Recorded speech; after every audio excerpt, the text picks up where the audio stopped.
રામાયણને સાંભળવું, 7 દિવસ શ્રીમદ ભાગવતને સાંભળવી, 5 દિવસ ગરુડ પુરાણને સાંભળવું, 2-3 દિવસ ગીતાનું પ્રવચન સાંભળવું, એકાદ દિવસ 2 કલાક ભજન કરવા, ખાલી સવારે અડધો કલાક ખાલી રામજીનું નામ દેવું એ પૂરતું નથી.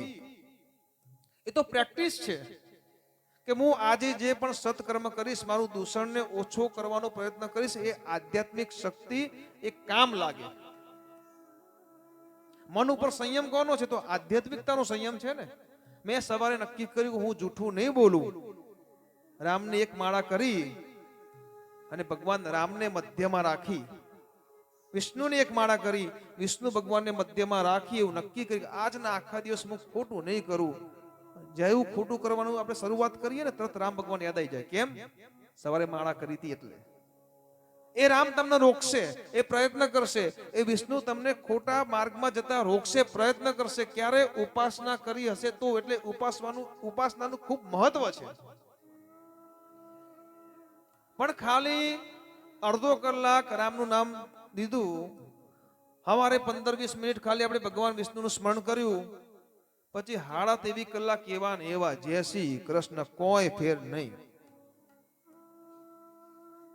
ભગવાન એટલો સસ્તો નથી હો.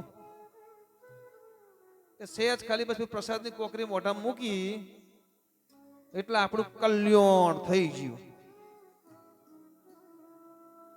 આપણા દૂષણો જે હશે, અને આપણા નહીં હોય તો સમાજમાં જે વ્યક્તિના દૂષણો છે એની અંદર પણ સુધારો લાવવાની શરૂઆત કોઈ પણ રીતે.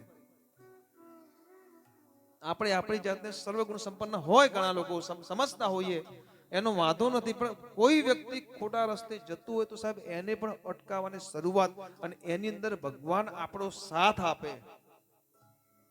એટલા માટે ઉપાસના જરૂરી છે. જ્ઞાન, કર્મ અને ભક્તિ કીધી. ખાલી ભક્તિ નહીં, ખાલી કર્મ નહીં, અને ખાલી જ્ઞાન પણ નહીં. ખાલી હાથ દાડા ભાગવત સાંભળીએ અને પરિવર્તન થાય નહીં તો એને ભેંસ આગળ ભાગવત કહેવાય ને. રામાયણ સાંભળીએ અને જીવનમાં સીતા માતાએ જે દુઃખ વેઠ્યું હતું એ દુઃખ વેઠવાની શક્તિ સંપાદન ન કરી શકીએ, એના માટે પ્રિપેર ન થઈએ, તૈયારી ન કરીએ જીવનમાં, તો એ રામાયણનો કોઈ એટલો મહત્વ છે જ નહીં ને. રામચંદ્ર ભગવાન 14 વર્ષ વનવાસમાં ગયા હતા. આપણા દીકરાઓ ફોરેન જાય, તકલીફ વેઠે, તો રામાયણના ચરિત્ર પ્રમાણે જો તકલીફ વેઠી જ ના શકે તો પછી એમાં કોઈ ફરક આવ્યો જ નહીં ને. થોડીક સમસ્યા આવે પછી આપણે હારી જઈએ, છોડી દઈએ, ગીવ અપ કરી દઈએ. એના માટે રામાયણ નથી. ખાલી મજા કરવા, ખાલી એન્જોય કરવાનું, ભાઈ બસ ખાલી કૂદમ કૂદ કરીએ, આપણે પ્રસંગોમાં ફરીએ, ખાલી 5-25 મૂકીએ, એ પણ જરૂરી નથી. It's a part of spirituality.